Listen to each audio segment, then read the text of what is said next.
This presentation is going to be in English, and what I would like to highlight for you is that before the 70s, Brazil was not a food-secure country. You heard this morning from the director of Itaipu some references of the difficulties faced by this country during the 70s and during the 73, particularly during the petrol crisis in Brazil. Brazil, before the 70s, was not only a food-secured country, but well known as a low agricultural productions and yields, productions only on the south and southeast regions, constant food supplies and rural poverty, lack, and this is particularly important to raise today, lack of specific knowledge in tropical agriculture, lack of adequate agricultural development policies, and particularly Brazil was known as a coffee and sugar producer only.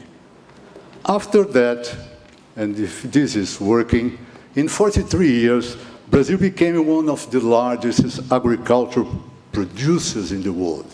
And what has to be raised here and highlighted here is the real importance of EMBRAPA to make it visible and make it comprehensive, the agri-food system in this country. So from the south and southeast production only, we, together with any other organizations available in that particular time, we started doing a rapid evolution and making the agri-food system absolutely sustainable and not using any additional area for agricultural development, as you are going to see in a few seconds.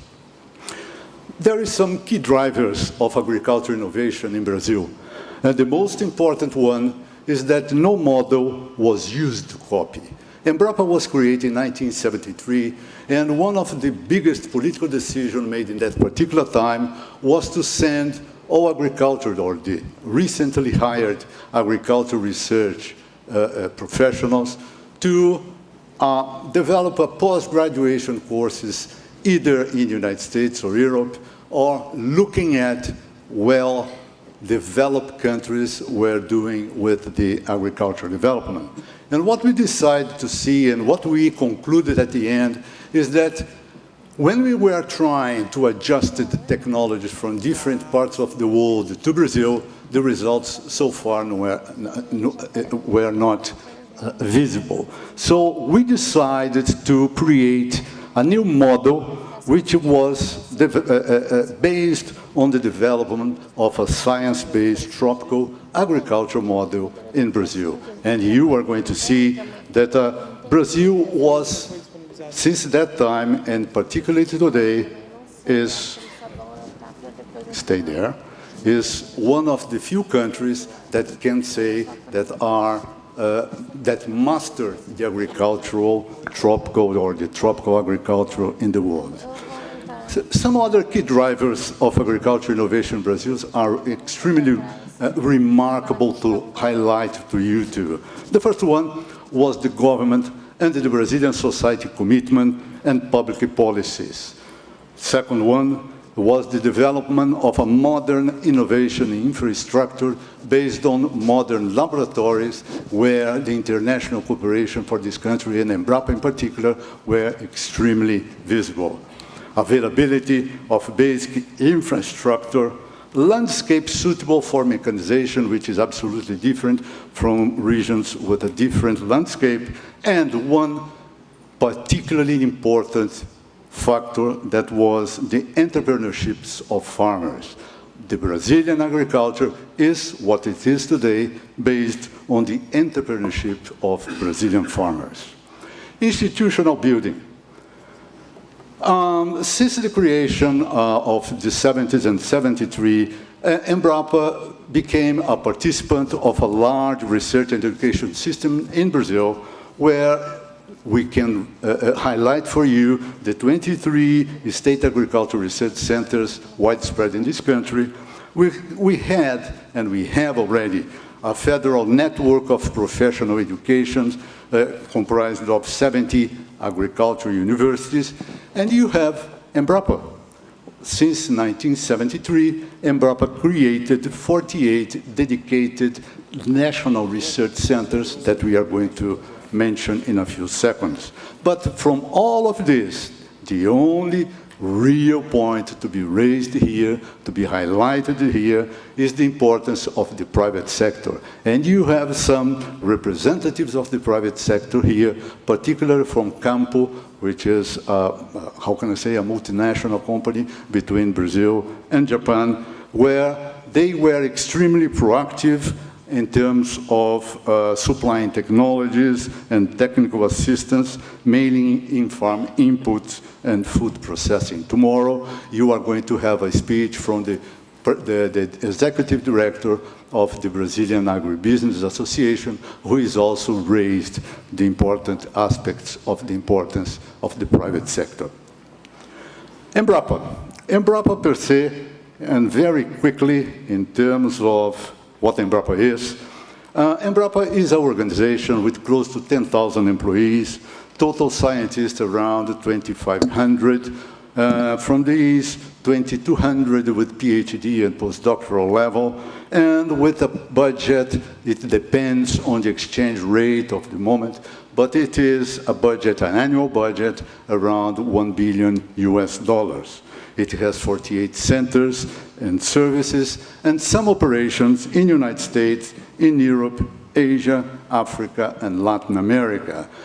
The point that I would like to highlight to you, particularly from our guests here, is the mission of EMBRAPA. EMBRAPA has its mission absolutely related to provide research, development, and innovation solutions for the sustainability of agriculture and for the benefit of the Brazilian society.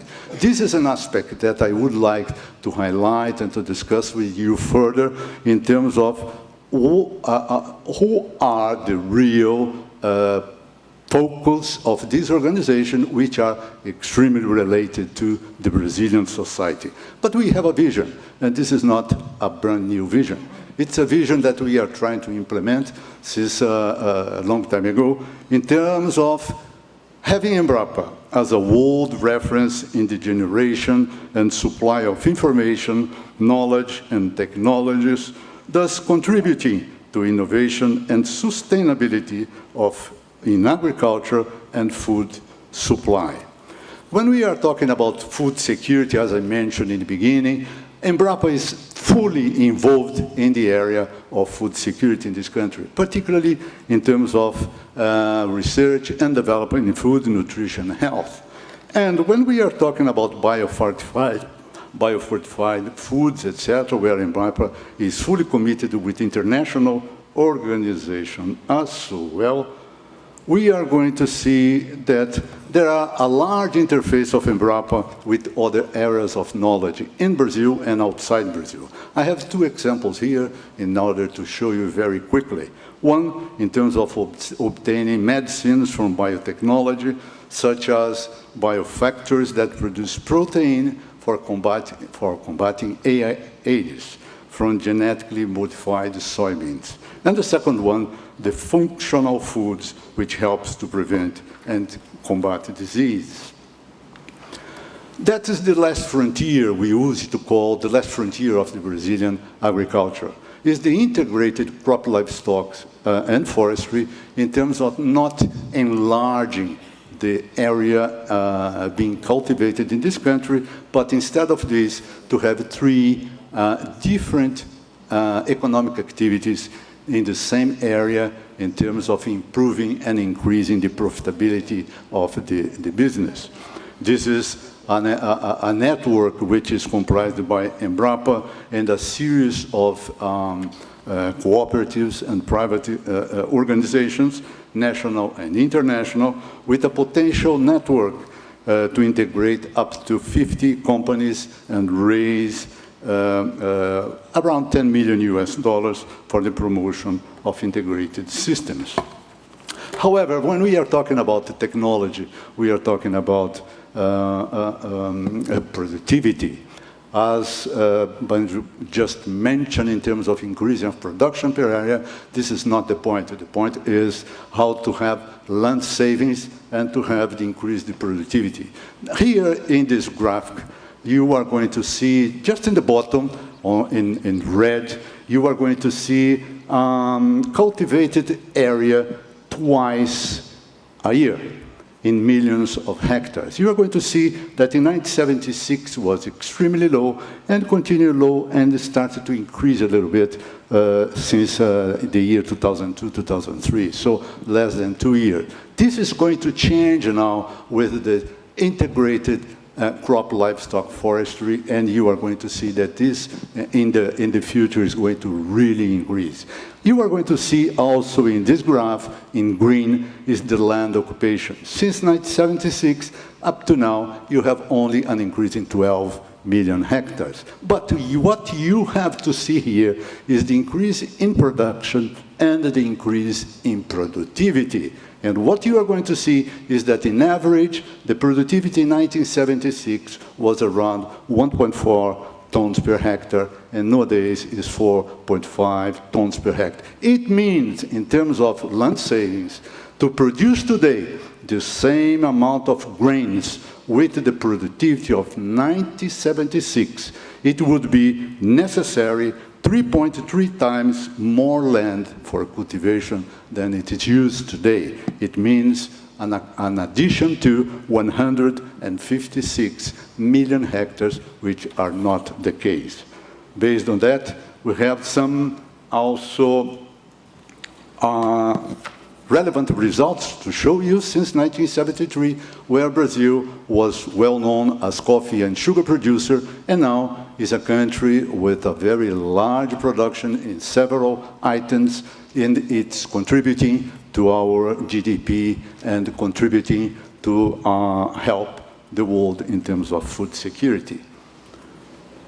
I have 2 minutes, but I'm struggling here. But what I would like to present to you right now is EMBRAPA and its international cooperation activities.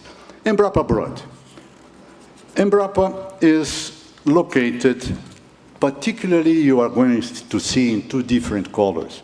The blue one is the scientific cooperation, and the orange one is the technical cooperation. You are going to see that the blue one is concentrated particularly in the developed countries, and particularly in the United States, in Europe, in China, and in Japan, and the orange one in technical cooperation. What we would like to do is to start shifting this technical cooperation, including the scientific aspects of this as well.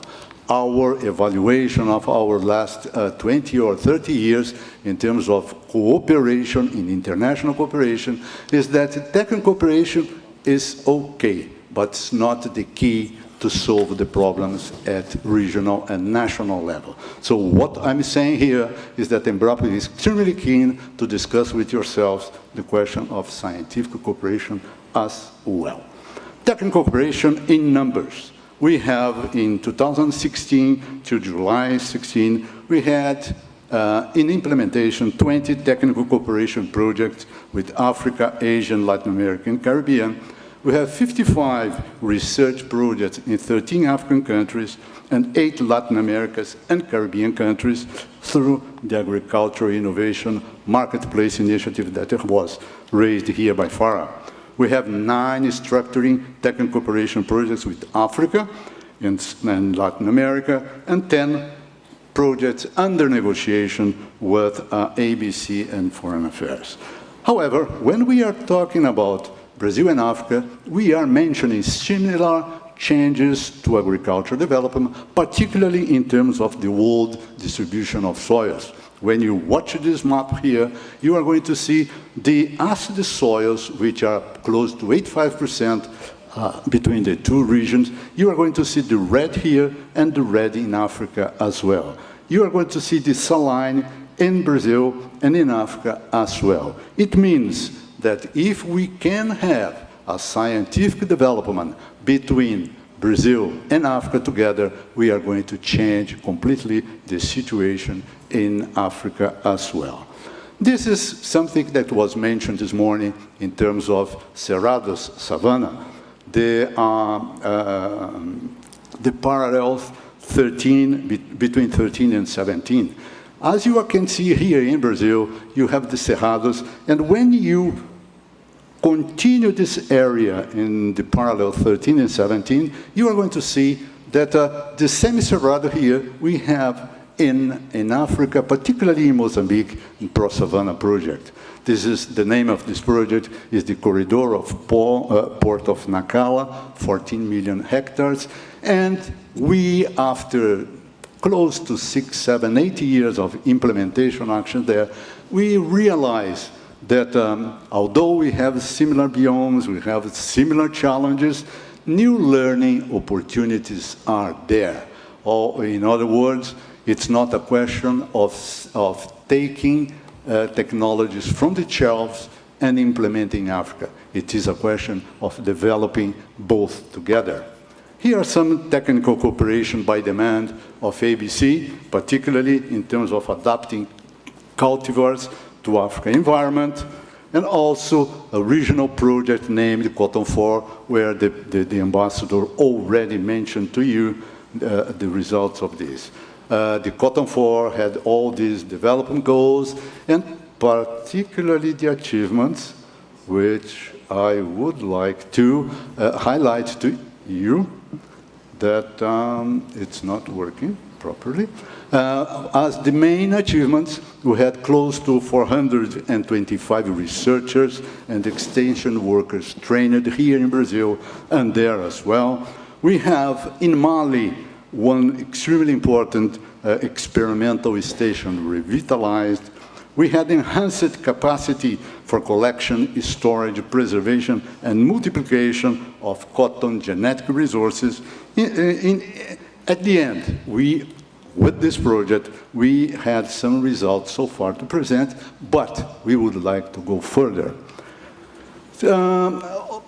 It was mentioned here the importance of the marketplace. Marketplace is not an action between EMBRAPA and FARA. Marketplace is a multinational, multi-institutional initiative where Bill and Melinda Gates and particularly IFAD and the World Bank and several other organizations here participating in this initiative as a platform to promote agricultural research and innovation.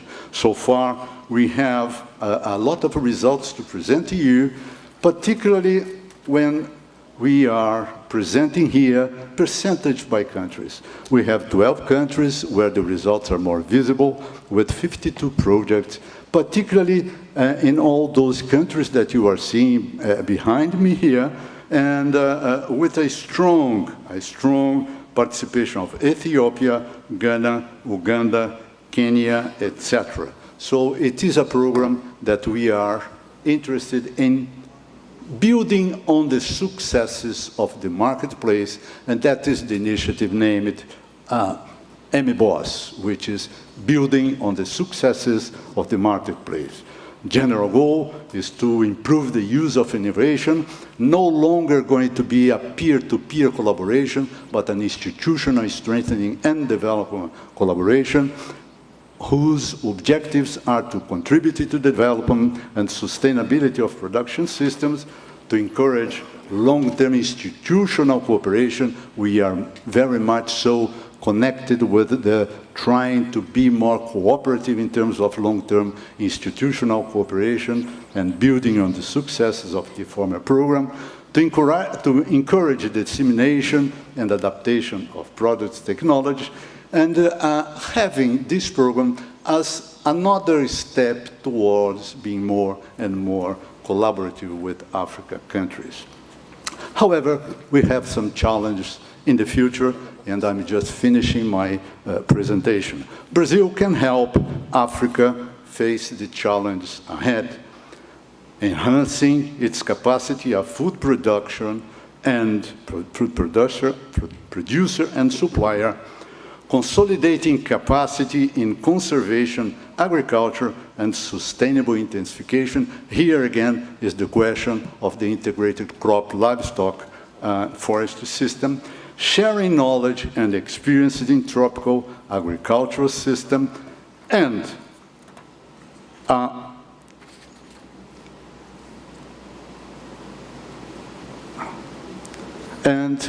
those are the main contributions that I showed you, that EMBRAPA is absolutely open to implement, particularly here when we are mentioning the new wave of knowledge is needed. I had the opportunity during this lunchtime to discuss with the directors and vice president of the African Development Bank, where we were just discussing the question of the wave of knowledge which is needed. When we are talking about the wave of knowledge, we are talking about science and technology. No longer science and technology transfer, it's science and technology development. So enhancing the capacity not only the suppliers, but to our agricultural research, and also an agricultural revolution in Africa is underway, and Brazil can help you all. Thank you very much, and I'm at your disposal.